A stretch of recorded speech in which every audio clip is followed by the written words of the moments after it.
Monsieur Félix Ativi, bonsoir. Oui, bonsoir. Vous aviez appris comment s'est passé le Conseil des ministres et au niveau du Conseil des ministres, le président de la République a ordonné à ses députés de faire la réélecture une deuxième fois. Comment vous avez appris ça?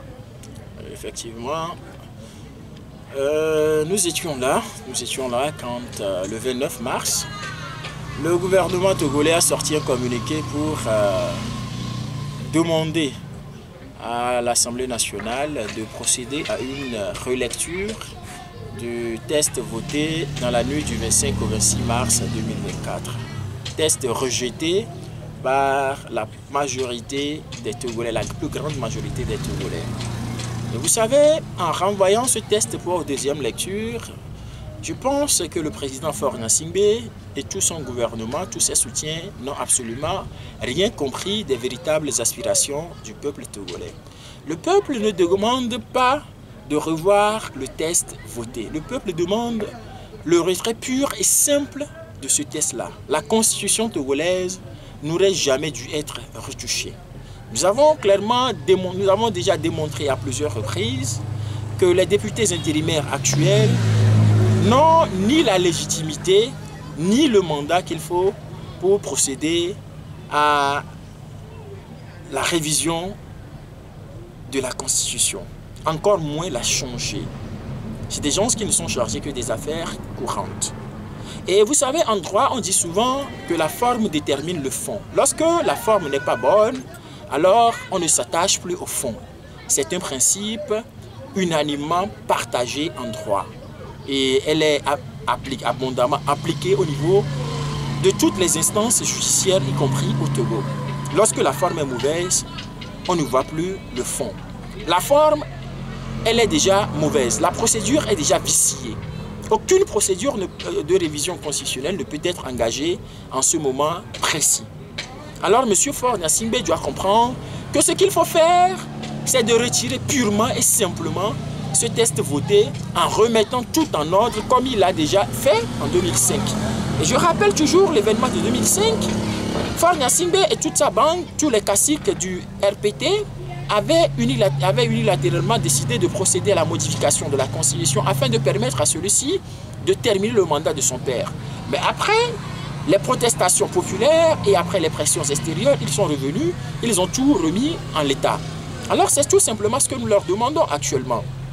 Et nous demandons également qu'il puisse, à Faure Gnassingbé, de convoquer les assises nationales, pour permettre à toutes les composantes du peuple togolais de pouvoir discuter de ce qu'il en est actuellement, de tous les maux qui saignent la République et du devenir même de ce pays. Et de procéder au vote d'une amnistie générale pour permettre le retour des exilés politiques et la libération de tous les prisonniers politiques d'opinion. Et après maintenant, on voit à travers les assises les conclusions qui seront dégagées. Nous allons voir ce qu'il faut faire. Mais si M. Faure Gnassingbé s'entête à vouloir faire passer coûte que coûte cette nouvelle constitution-là, cette constitution inacceptable, c'est sûr et certain qu'ils devront plier bagage, de gré ou de force. Le peuple les fera partir. Alors qu'ils fassent extrêmement attention, qu'ils écoutent correctement ce que le peuple est en train de dire. Il y a des moments où on peut blaguer avec le peuple et il y a des moments où on ne peut plus continuer par blaguer avec le peuple. C'est comme la fable d'Ali Baba et des 40 voleurs. Il y a des moments où le voleur peut voler. On peut voler une seule et même personne plusieurs fois. Et il y a des fois où on ne peut plus continuer par voler. Voilà pourquoi les Français disent un jour, plusieurs jours pour le voleur, un seul jour pour le propriétaire. Alors qu'ils arrêtent, parce que de gré ou de force, s'ils poursuivent cette initiative-là, ils seront appelés à partir. Et déjà, nous, à notre niveau, nous avons compris qu'il faut continuer par mettre la pression. Parce que tout ce qu'ils cherchent actuellement, c'est d'endormir la population, histoire de trouver les voies et moyens pour faire passer cette proposition rejetée par tout l'ensemble de la population togolaise. Ils n'avaient pas prévu les réactions actuelles, ils n'avaient pas cru qu'après les décès de Monseigneur Baudouin Dagboyome Kodjo, que la population puisse encore se lever, que la population puisse encore se mobiliser, qu'il y aura encore quelque chose dans ce pays-là Mais comme ils se sont trompés, ils ont compris finalement que tout ce qu'ils avaient cru n'était que tromperie. Que ce n'est pas le cas, que la population est plutôt de vent debout. Et même en leur sein, il y a beaucoup de choses qui se sont passées, qui se passent en leur sein. Alors M. Faure-Gnassingbé ferait bien d'écouter la population togolaise. Nous, à notre niveau, déjà les 8, 9 et 10 avril, les 8, 9 et 10 avril, nous appelons la population togolaise tout entière à observer des journées Togo blanc. Tout le monde se met en blanc pour vaquer à ses occupations. Partout où il sera, les 8, 9 et 10 avril, tout le monde se met en blanc pour signifier clairement son opposition à ce projet-là. C'est une forme de manifestation pacifique. Personne ne sera brutalisé parce qu'il s'est mis en blanc ces jours-là. Et cela fera réfléchir Faure-Gnassingbé. Nous sommes nombreux, toute la population, tous ceux qui s'opposent au changement de la Constitution le font. Je pense que même Faure-Gnassingbé, s'il rentre dans son bureau et voit des secrétaires, d'autres personnes se mettre en blanc, il va commencer par réfléchir. Si partout dans la rue, il voit cela, tous leurs ministres, tous ces députés, tous ces messieurs vont commencer par réfléchir. Et les 13 et 14 avril 2024, nous appelons à des manifestations publiques dont les détails seront communiqués ultérieurement. Et nous nous réservons le droit de passer à des actions, des formes d'actions sporadiques lorsque l'occasion l'exigera, lorsque l'évolution de la situation politique l'exigera. Donc c'est en clair ce que nous pouvons vous répondre. Monsieur Folis Ativi, porter le blanc, ça signifie quoi? Porter le blanc c'est synonyme de pureté. C'est synonyme d'attachement à la vérité, à la lumière. Et le blanc, c'est également signe de renouveau. Alors, le blanc, pour dire, nous ne voulons plus ça, nous voulons évoluer vers quelque chose de plus sain, vers quelque chose de plus propre, vers quelque chose de plus pur. Nous ne voulons plus de ces impuretés-là. Monsieur Folis Ativi, vous avez eu à suivre sur la télévision nationale le débat qui s'est produit entre les responsables politiques du pays. Vous avez suivi?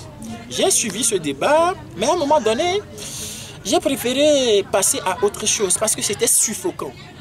Vous voyez, moi j'étais un peu ébahi de voir M. Pascal Bodiona revenir défendre encore les mêmes positions qu'il défendait, pour lesquelles il avait demandé pardon à ce peuple-là.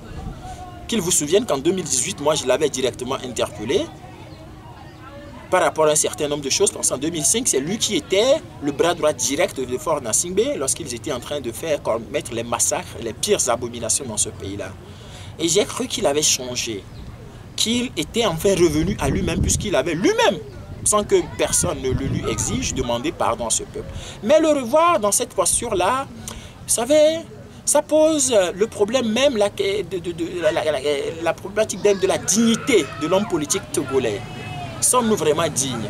Et à ce débat-là, vous avez pu constater que beaucoup, c'est comme si c'était un rassemblement des membres du Parti UNIL, parce qu'en réalité, il y avait peut-être une seule personne qui avait des propos différents de ce qui était tenu.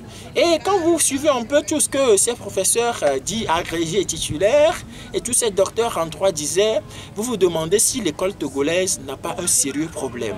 Parce que si c'est ces gens-là qui enseignent dans les universités, si ce sont ces gens-là qui enseignent nos petits frères, qui enseignent vos enfants, alors je pense qu'il y a problème. Je pense que l'école tout entière est à revoir, qu'il y a des réformes qu'il faut refaire. Et il y a même ces personnes, en principe, le CAMES doit pouvoir revoir beaucoup de choses par rapport à tous ceux-là qui se sont pointés là pour défendre ce débat-là, pour voir si effectivement ces personnes méritaient le titre qu'ils portent actuellement. Et pour ces professeurs de droit qui sont sur les plateaux de la télévision et qui parlent mal du droit, dans ça, qu'est-ce que ces élèves vont apprendre de tout ce qu'ils sont en train de dire? Vous savez, moi j'ai fait le droit. J'ai fait le droit. Et ce que M. Kokoroko, le professeur Kokoroko par exemple, disait dans les amphis, ce que le professeur Hunake disait dans les amphis par rapport au régime politique togolais est différent de ce qu'ils sont en train de dire actuellement. C'est différent.